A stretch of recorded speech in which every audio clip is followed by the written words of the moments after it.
ప్రముఖ సినీ నటి శ్రీమతి సంగీత గారి ప్రారంభించారు. ఐవీఎఫ్ చికిత్సలో 25% భారీ discount, free doctor consultation, free ultrasound scan. 49 అంటే సంతానం, 49 అంటే సంతోషం. విజువలైజేషన్ కానీ టేకింగ్ కానీ చాలా బాగుంది. కొరటాల గారి కాన్ఫిడెన్స్ కి చాలా లాంగ్ వెయిట్ తర్వాత ఆచార్య కొంచెం డిజాస్టర్ టాక్ వచ్చాక ఇది హిట్ అని చెప్పొచ్చు.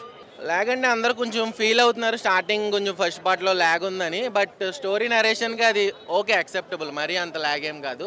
ఎందుకంటే మరీ డైరెక్ట్గా సినిమా ఫాస్ట్గా తీసినా అర్థం కాదు కదా. So it's not that lag అనమాట. ఆ కొట్టారనే చెప్పొచ్చు. ఎందుకంటే రాజమౌళి గారి సినిమా తర్వాత డిజాస్టర్స్ ఫ్లాప్లే కాబట్టి ఇది హిట్ మూవీగానే చెప్పొచ్చు. పార్ట్ 2 కూడా కేజీఎఫ్ రేంజ్లో ప్లాన్ చేస్తున్నట్టుగా అనిపించింది. ఇక్కడైతే కొంచెం సముద్రం ఈ ఎన్విరాన్మెంట్ ఉంది కదా, నెక్స్ట్ కొంచెం గన్స్ ఆ టైప్లో ప్లాన్ చేస్తున్నారు. స్టోరీ నరేషన్ బట్టి అలా అనిపించింది.